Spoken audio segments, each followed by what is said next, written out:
You want to see something really scary? You bet. I'll tear your soul apart.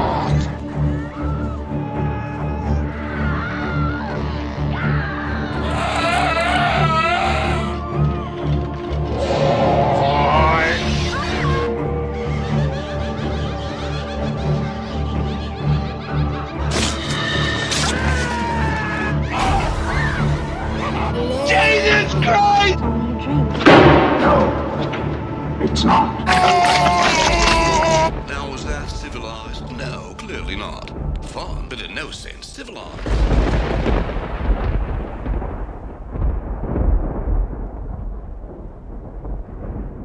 I love the song Red Right Hand by Nick Cave and the Bad Seeds that kind of became the unofficial Scream theme song because they used it in one, they used it twice in one, they used it in two, and I think a beautifully edited way, echoing how it's like that's how Sydney realizes it's happening again. In Scream 3, it's there, but it's different lyrics. They changed the lyrics. It's clearly Nick Cave singing. Now, I have searched since 2001 for this version of the song, and it doesn't exist. So if anyone knows how to find this song, I would say put it in the comments. Please. It's 2001, 21 years later. I cannot find this version. We must find it. Because it's clearly written just for Scream. So I want to look up the lyrics. Yes. Yeah. Yeah, and I admit I was disappointed Ford didn't use it at all. Even in lieu of the fact that we now have two movies afterwards, I still actually feel the sense of finality. I still feel like this story is done. I do love the final scene of the movie where Sydney opens up the gates. She feels safe, and she actually leaves the door of her house open. Yes. At the very end, I do actually get that feeling that Sydney it has finally come to peace. And if you really want to be technical, for a good 10 years, she's good. In Scream 3, one of the things that could be really bothersome is Randy makes a point in his video that you have to decide, is this just another sequel or is it a trilogy? And that's how you determine what rules there are. So he gives the rules for a trilogy. So it would have been totally pointless if the next one that came out was just another sequel. It's like, well, then what was the whole point?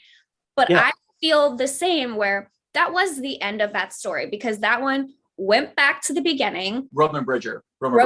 His whole thing was he was there in Scream 1. We just didn't see him or know him, but he was the one who sort of helped Billy Loomis become this psychopathic killer. And so that was the whole story. So when you get to Scream 4, it really is something of a reboot. And it's no longer playing off of the events in Scream 1. It's playing off the movie Stab. So now we're in a totally new world, a new genre, which is why I feel like Scream 3 is still the trilogy. Because now we're not really talking about, we have to be like actual Billy Loomis or what Billy Loomis and Stumacher's motive were. This is all about the Stab movies. Name the remake of the groundbreaking Halloween, Texas Chainsaw, Dawn of the Dead, The Hills Have Eyes, Amityville Horror, Black Christmas, House of Wax, Hot Night, My Bloody Valentine. It's one of those, right? None of the above. Recreating. I want to be the new star, final girl, and everything we're doing is to set up the formula of a Stab movie. This is about a good 10 years afterwards, and I have nothing but love for this one because I watched it on my bachelor party. Oh, fun. Most people get strippers. Me, I got a bunch of friends together. We went to go see Scream 4 because I was excited. I was stoked. A, Wes Craven was back. B, Kevin Williamson was back. Yes. But immediately I got the vibe they were going to be talking about remakes because it was in my opinion, it was the right time for another Scream movie because around that time, horror movies were getting remade like crazy to the point where it was nauseating. Platinum Dunes alone, but then you had, friggin' Black Christmas getting remade. You had My Bloody Valentine getting remade. I mean, even movies that I didn't even know My Bloody Valentine was a remake. That's how obscure and also how ignorant I was at the time.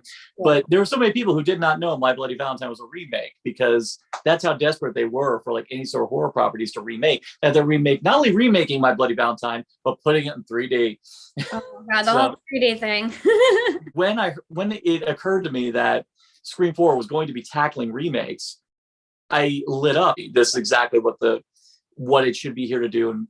And so I will not talk. I have nothing bad to say about Scream 4, in my opinion, except one thing. the whole rule about if you're gay, you survive is completely inaccurate. You can't. There's rules. I'm gay. I'm gay. I mean, if it helps. They still killed him. So I guess even the movie is like, yes, that's inaccurate. I'm pretty sure he was lying. Oh, I think he was lying. I think he was just saying that specifically to helps. Yeah, because he goes, if it helps. Yeah. Yeah, Oh no, yeah, he said if it helps. I think he's pretty much like lying about it, just like trying to save his ass. That's fine. No, I always took it the other way. Like that's why he was so cavalier about everything. And I can drink and film it because I'm safe. That's true. But that's true. Okay. No, Fair enough. okay. Yeah, it's interpret it as you may. The actor. Let's go find the actor and ask how did you play your character? I don't have the viewership to attract that kind of guest. No, not at all. I'm working on it. 3-4 had to grow on me. That was one I definitely saw. That was the first one I got to see in theaters opening weekend. I have since seen every movie in theaters, but usually like a special midnight showing of kind of thing.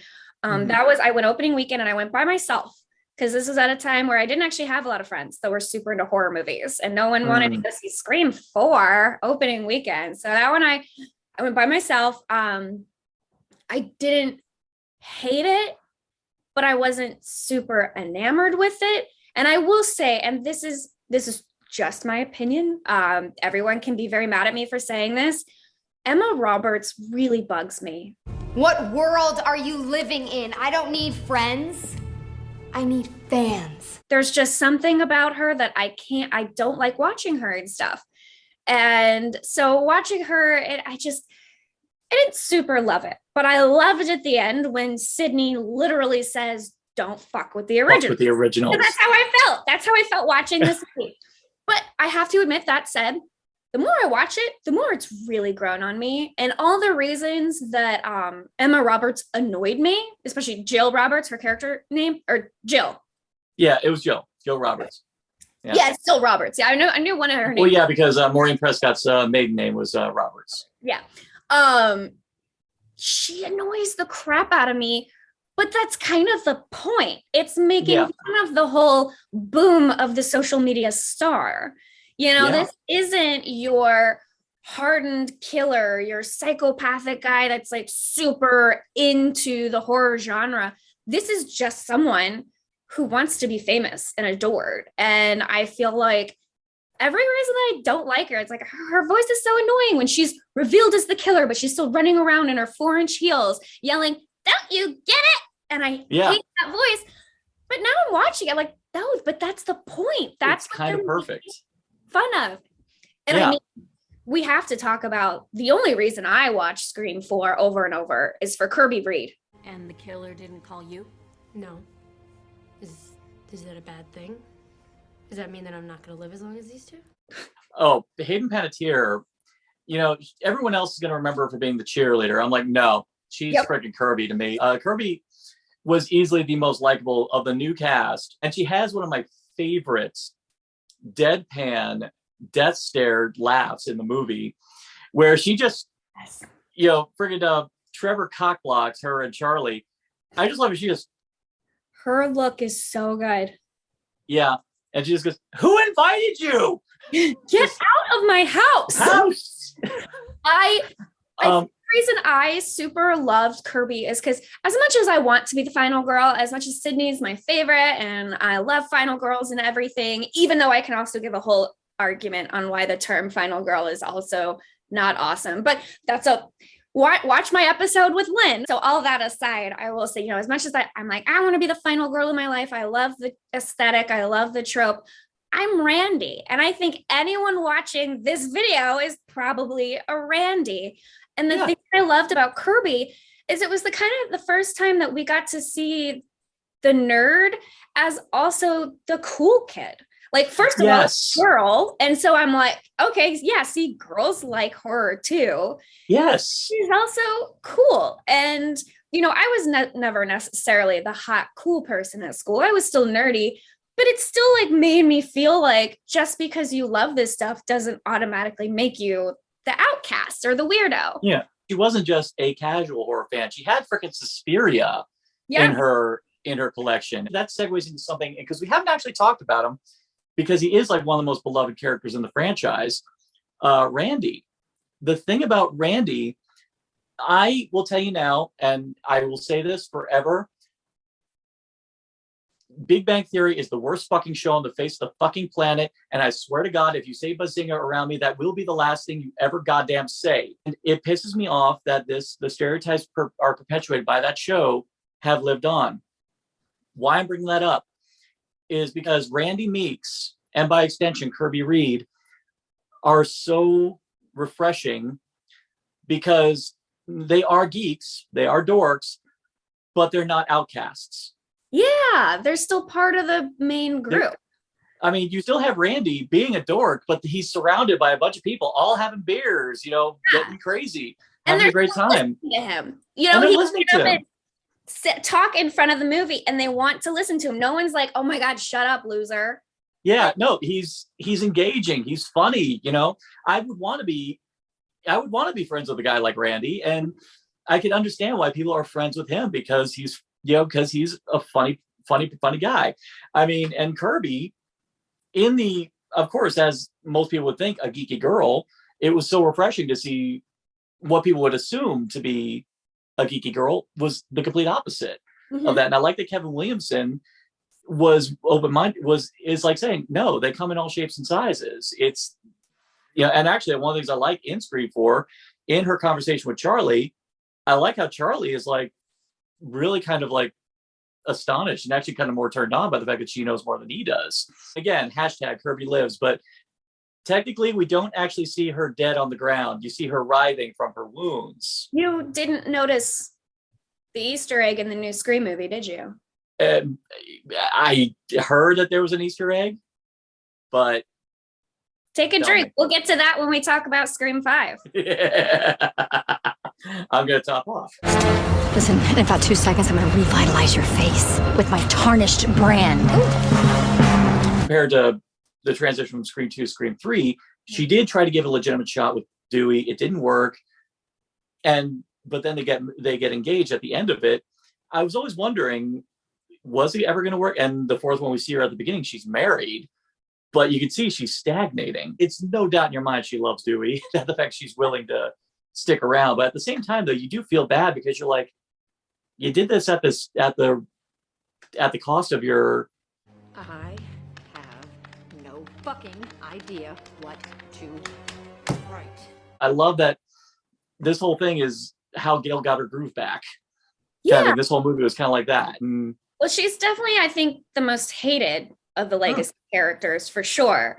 And I mean, she is, that's kind of the point of her in the first movie. She is that like annoying reporter type, but then you see at the end, there's still a human being underneath all of that. She, to me, represents the woman that is driven, has a dream, but everyone just calls her bossy and bitchy. Definitely is a bitch, and she's proud of it. I love in Scream 4 when she tells off that tells off Alison Brie and is like, she wants, you got it. I actually kind of encourage it. Yeah, she is that strong, independent woman, but everyone likes to take that and make it sort of the villain thing. And it's like, no, because she's not a villain, because you're right. She was still willing to sacrifice that dream and everything she wanted because she genuinely was in love with Dewey, who, I mean, how can you not love Dewey? How can you? Yeah.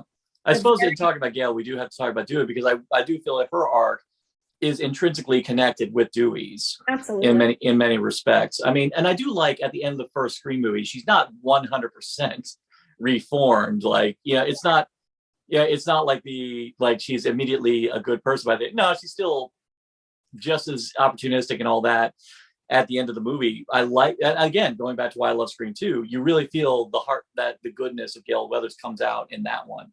Well, when she says, like, there's no cameras here. I just want to find this fucker. Exactly what I was thinking of. When Randy dies, I feel like, one, the audience, that's when it became personal to us. Oh, it was so hated. It was so the many worst. people.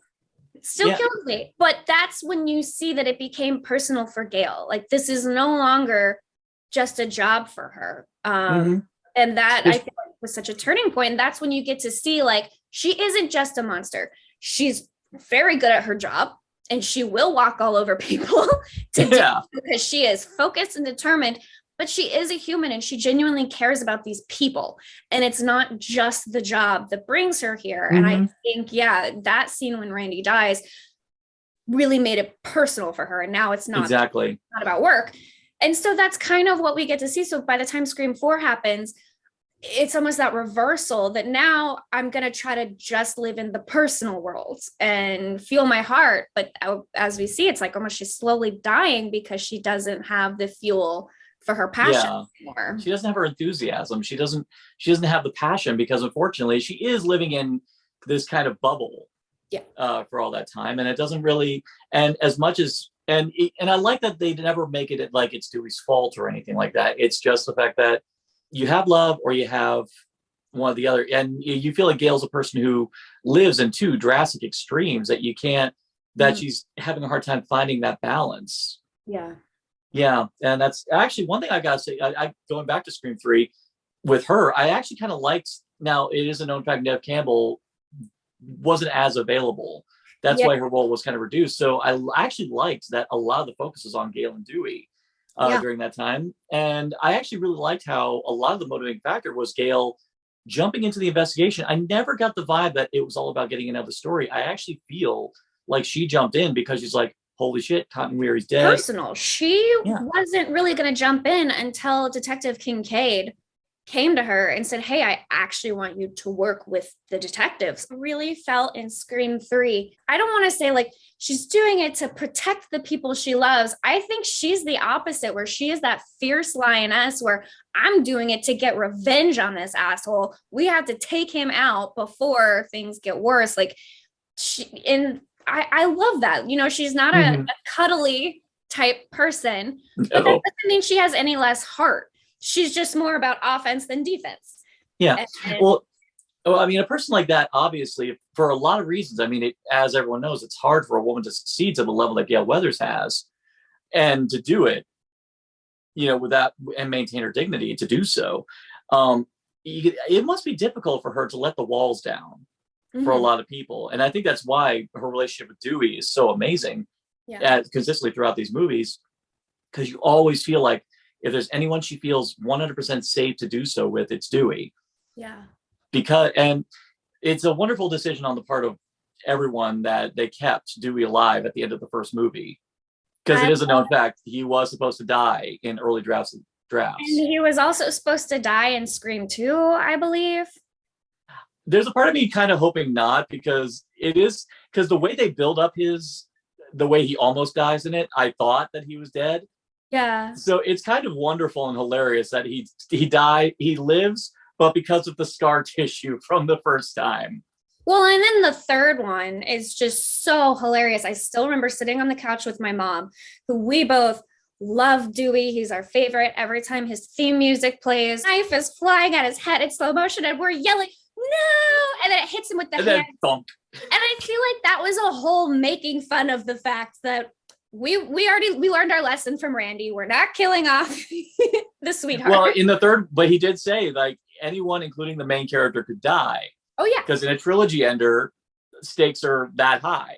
Yeah, and I think that's kind of what that scene was playing with. Like, oh, now you think it's coming, and it's just the most cartoony thing getting boinked in the head. Now, Scream 4, I think, was tough for me at first, just because it was sort of the first time that I'm watching a film that now I've been ingrained with it. And now I've spent 10 years thinking about, you know, how I would want things to end. The things that pissed me off are the most inconsequential things about the movie completely too, which is what's hilarious. The fact that they never played Red Right Hand. I kept waiting. And, you know, sue me, but I love Sidney Prescott and Mark Kincaid. I love them together. And there wasn't a single, I know we're going to get to it. No, thank you. A single of him. I would have even been happy if it was like they had got together and then divorced or something, but just like a mention of him. There's no mention at all of Sydney's private life, actually, in this movie. It's just that she's been writing the book and coming, you know, finally able to shed that paranoia and become empowered. But we really don't know what she's doing with her life, where she is. Yeah. You know? And I hated that Mark Kincaid was never even mentioned. Preaching to the converted. Thank you for. I'm glad I'm not the only person who thought about that, because I always felt that there was like a nice chemistry between the two of them. That I just love the idea of the homicide detective mm-hmm. and the survivor. First time you see Scream 3, they are setting it up to make it look like he could be the killer. But of when course. you watch and know that that's not the case, it really does come off as he's the only one that can really understand what she's going through, you know, aside from doing Gail, obviously.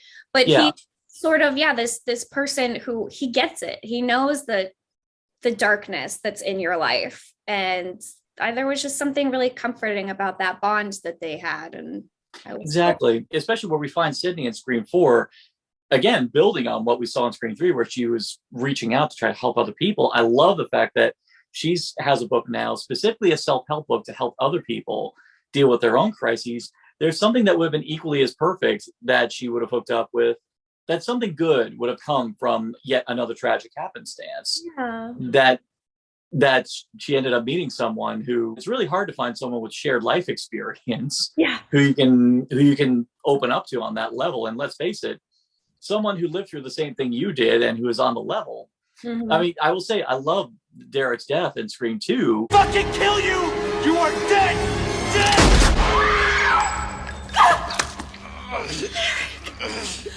I probably killed Sydney with relationships for a very long time afterwards. Really? Yeah. Because the boyfriend she loses it to turns out to be a psycho. The boyfriend she has afterwards, who seemed like a legit good person, because of her trust issues related to the first one, gets the other one killed. Well, she's still wearing his Greek letters in Scream 3. Yes. Thank you for noticing. So it definitely has stuck with her. And I think that's definitely a reminder for her that, you know, you have to be careful on your trust. And I think that's one of the reasons why she did just decide to go off the grid and kind of erase herself, because 1, the killer can't get me, but 2, I can't hurt other people with this broken person I've become. Exactly. So that's why I loved it. The beginning of Scream 4, it's the complete opposite, where she has become a beacon to other people who may, granted, not newsworthy or movie worthy, but equally as troubled positions, and that she is reaching out to do that with. I love that she's just not doing what other people would do in her predicament. Other people would milk it and want to become like overnight 15-minute media celebrities. Sydney, on the other hand, is using that notoriety to try to help other people. I loved the bit with her and Alison Brie, where Alison Brie is like just full-blown trying to milk this sucker, and she's like going, "Did you read my book?" Yeah. Exactly. And I admit, as much as I love Alison Brie, it was kind of satisfying seeing her get it. I love Alison Brie, but I think that's why the character works, because she's a good actress. Oh, and her character is despicable. You're like, Netflix, give us Glow season 4, damn you. Oh, yes. That pissed me off so hard. Put me off of Netflix for a long time. Anyway, so do heckle Wes Craven's visual choices in Scream 4 owing to the oversaturation of lighting. But if you go and look at a lot of the remakes, especially Alexander Aja's remake of Hills Have Eyes, that was very oversaturated bright lighting. So there seemed to be a trend in a lot of horror movies where they felt the need to oversaturate the lighting in a lot of those. So it kind of felt like they were trying to match the visual aesthetic of remakes around that time. People think is just a cheap joke. One thing I love about Wes Craven is that he'll actually put, if he hears about a certain thing that happens, like in real world, he based Nightmare on Elm Street on articles that he read about real world happenstances. Anthony Anderson's death in Scream 4 was actually based on something he read about. He actually read that there was a person an officer who was killed in the line of duty, who got stabbed in the head. Wow. And who did exactly that. Wow, who still like got up and walked a few steps. Yeah, that was not scripted. Apparently, that was Wes Craven's idea. Apparently, he put that in. He said that he gave Anthony Anderson the idea, and he said, you run with it. Because Anthony Anderson, being Anthony Anderson, had the gift to be able to do whatever he wanted with it. And I admit I would want "fuck Bruce Willis" on my tombstone. Oh, it's the best last words ever. But yeah, that death is so great because it is hilarious. You know, the conversation he just had with Adam Brody talking about all that stuff, and then the "fuck Bruce Willis." But it's also terrifying. It to me is one of the scariest kills because of the way he gets up and is still trying to get away. He is still self-aware, and that idea of, wow, you had a knife go all the way into your brain and you still know what's happening. To me, that's so terrifying. And that's I love that death scene so much because it is this, I want to laugh, but I also want to sit here in horror. I don't know how I'm supposed to emote right now.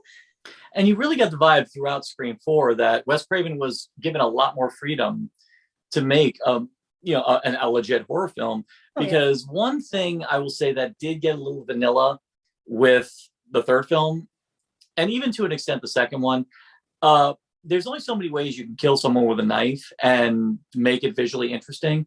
By Scream 3, that knife was starting to become innocuous to the point where you had to blow up a house to make a kill interesting. Whereas in the fourth one, one of the first kills, when Cindy walks in and you see this blood everywhere and you see her sitting on the bed and her intestines are hanging out. We hadn't seen a kill like that in a Scream movie since really the first movie when Stephen Orth got gutted. And that was such a big deal, I think, for Wes Craven, that now it's 10 years later and we can have that level of gore, because the first Scream movie was the biggest nightmare fight with the MPAA. And of course.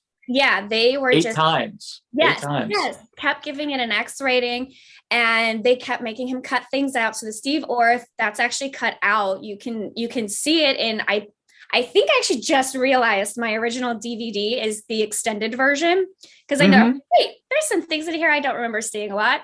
But yeah, they kind of cut it, so you're really looking at Drew Barrymore's face as you hear what are probably organs falling to the floor, and then her hanging from the tree.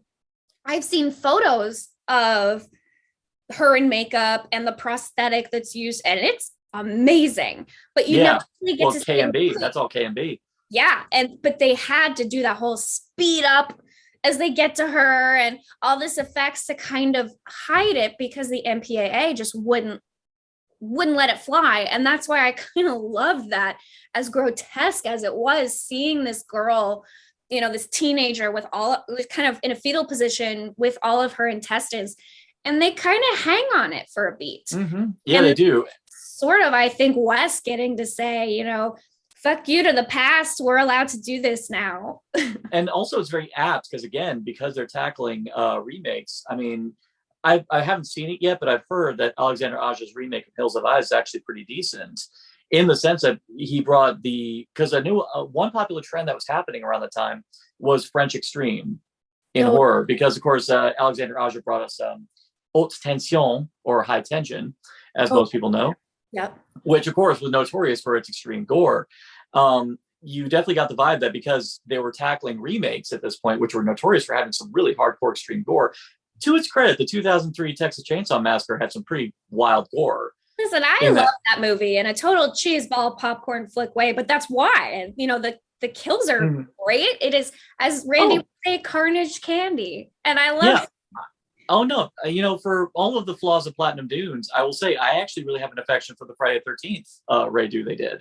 Yeah, that's also one that I thought they had really fun kill. It felt like the spirit of a Friday the 13th movie. Take this headcanon as you will. Okay. I actually don't consider it a remake. I consider it a sequel. I personally, I think all of this is happening on Earth 2 in the aftermath of Jason X. Oh yeah, I love that.